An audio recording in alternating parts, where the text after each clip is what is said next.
कोई भी एग्जाम की प्रिपरेशन कर रहा हो, ऑफलाइन कर रहा हो, ऑनलाइन कर रहा हो, हमसे पढ़ रहा हो, हमसे ना पढ़ रहा हो, कोई भी बच्चा हो, 10% से ऊपर बच्चा सीरियस होता ही नहीं है। ठीक है, यानी कि अगर 25 लाख बच्चे एग्जाम देंगे तो सिर्फ और सिर्फ 2.5 लाख बच्चे सीरियस हैं। बाकी अनफॉर्चुनेटली मुझे बोलना पड़ रहा है कि 22.5 लाख बच्चे ऐसे हैं जो सीरियस नहीं है, जिनको पता है कुछ नहीं होना है, बट वो अपने पेरेंट्स को नहीं बता सकते एग्जाम से पहले कि कुछ नहीं होना है, क्योंकि जो मार 2-4 महीने 6 महीने बाद पढ़नी है वो अभी से पढ़नी शुरू हो जाएगी, जो डांट जो है 6 महीने बाद पढ़नी है वो अभी से पढ़नी शुरू हो जाएगी। ठीक है, तो आप कैसे इन सीरियस बच्चों की कैटेगरी में आ सकते हैं, इस 10% में आ सकते हैं, और सिलेक्शन इन्हीं 10% में से ही होना है। ठीक है, ऐसा नहीं होना कि इन्हीं 2.5 लाख बच्चों में से 1 लाख बच्चों को सीट मिल जानी है, खत्म। ठीक है, बाकी सब तो बस मोह माया है। ठीक है, एक बड़ी प्रॉब्लम है इसी में कि सर हमें ना रिवीजन के लिए टाइम नहीं मिल पाता।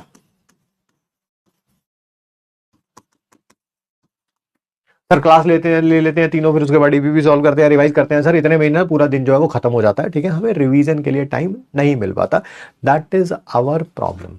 तो देखो ये जो प्रॉब्लम है ना बहुत डीप रूटेड है। पहली बात तो ना कुछ होता है ना कि जैसे किसी को एक्यूट प्रॉब्लम्स होती हैं, कईयों को क्रॉनिक प्रॉब्लम्स होती हैं ना, मेडिकल लाइन में ऐसे ही बोलते हैं ना, एक्यूट तो होता है कि यार अभी हुई है 2-4 दिन से प्रॉब्लम, डॉक्टर दवाई देता है फटाक से ठीक हो जाती है। कुछ क्रॉनिक प्रॉब्लम्स होती हैं जो प्रॉब्लम्स इतनी डीप रूटेड होती हैं, कह रहे जी पहले ये तो कोर्स चलेगा जी, फिर उसके बाद ये वाला ट्रीटमेंट होगा जी, फिर उसके बाद ये वाला होगा जी, फिर ये ठीक हो जाएगा। Similarly I believe this is a problem which is chronic. ये ऐसा नहीं है कि ये पिछले 4 दिन में डेवलप हुई है, ये 4 महीनों से है या 4 साल से है या 4 जन्मों से भी हो सकती है, कईयों को तो जिनका मन ही नहीं करता पढ़ने का, ठीक है, उनके लिए भी हो सकती है।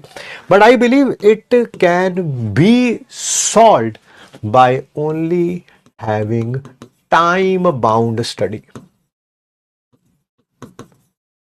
जब भी आप कुछ भी रिवाइज कर रहे हैं, आज की क्लास का ही रिवाइज कर रहे हैं, तो आपके पास एक टाइम होना चाहिए। यार आज की क्लास ना थोड़ी आसान थी, ऑर्गेनिक केमिस्ट्री की थोड़ी बेसिक बेसिक चीज़ें थी, तो मेरे को लग रहा है कि मैं ना 45 मिनट्स में इसको रिवाइज कर लूंगा, तो वो फिक्स्ड होना चाहिए आपका। हाँ, कोई क्लास 45 मिनट्स में होगी, कोई 1 आवर में होगी, कोई 1 आवर 15 मिनट्स में होगी, कोई हाफ एन आवर में भी होगी, depending upon the topic, depending upon क्या चल रहा है नहीं चल रहा, आपका कंफर्ट लेवल किस क्या है उसमें। ठीक है, जब तक आप ये टाइम बाउंड स्टडी नहीं करेंगे तो होगा क्या कि आज क्लास खत्म हुई, अपना लंच लिया आपने, उसके बाद जो है पहला ही क्लास रिवाइज करने बैठे, चाहे वो फिजिक्स की थी, केमिस्ट्री की थी, बॉटनी की थी, जूलॉजी की थी, उसी को करते करते रात के 9 बज जाएंगे, तो पुरानी चीजें रिवाइज करने से कहां टाइम मिलेगा, कहां टाइम मिलेगा।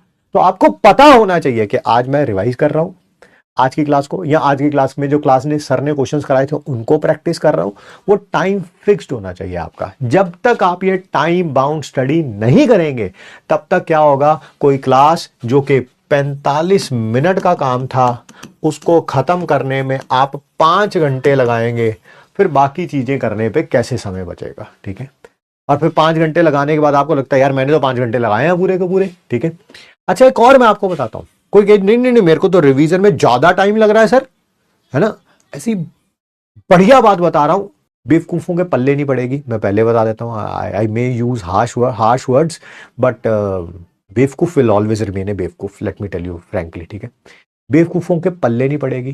ठीक है, जिनके पल्ले पड़ जाएगी उसमें से सिर्फ 1% बच्चा अप्लाई करेगा, 1%, 2% भी नहीं होगा ये। अभी ये क्लास को अगर 100 बच्चे देख रहे होंगे तो उनमें से सिर्फ 1 अप्लाई करेगा, बट आपको टेंशन ही होनी चाहिए कि वो एक मैं हूं, है ना, बाकी कौन 99 है, हमें मैटर ही नहीं करता, मैटर नहीं करता।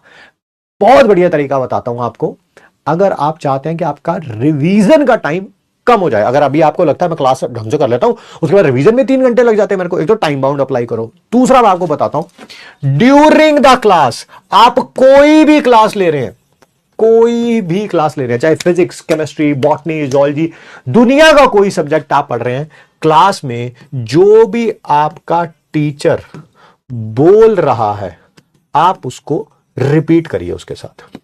वो जो भी बात बोल रहा है, जो भी बात बोल रहा है पढ़ाई से रिलेटेड, आप उसको रिपीट करिए।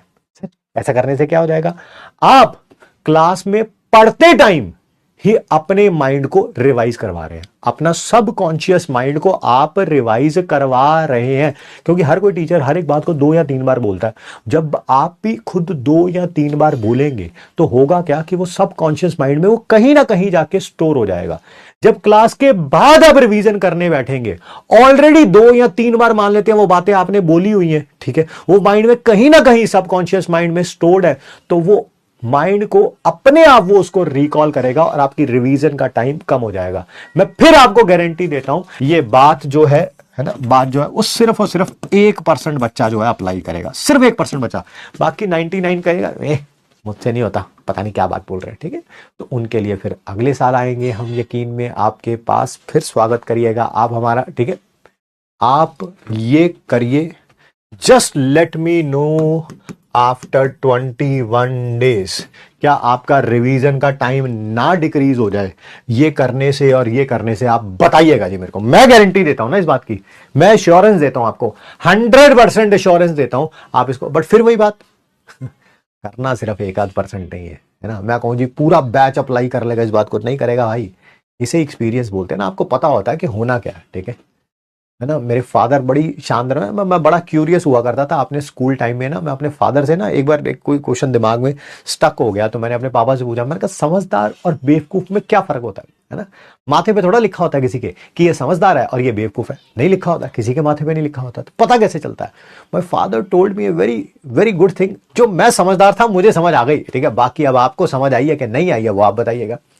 माई फादर सेड कि समझदार और बेवकूफ दोनों ही किसी ना किसी मुश्किल में फंस जाते हैं, ठीक है, और दोनों को एडवाइस भी मिलती है ना। समझदार को भी एडवाइस मिलती है, ये सही है ये कर ले, बेवकूफ को भी एडवाइस मिलती है, ये सही है ये कर ले। समझदार और बेवकूफ में यही डिफरेंस है कि जो समझदार है वो उस एडवाइस को फॉलो करता है और वो बेवकूफ उस एडवाइस को फॉलो नहीं करता। उसको लगता है इसे क्या पता है जो मुझे पता है ना, बस।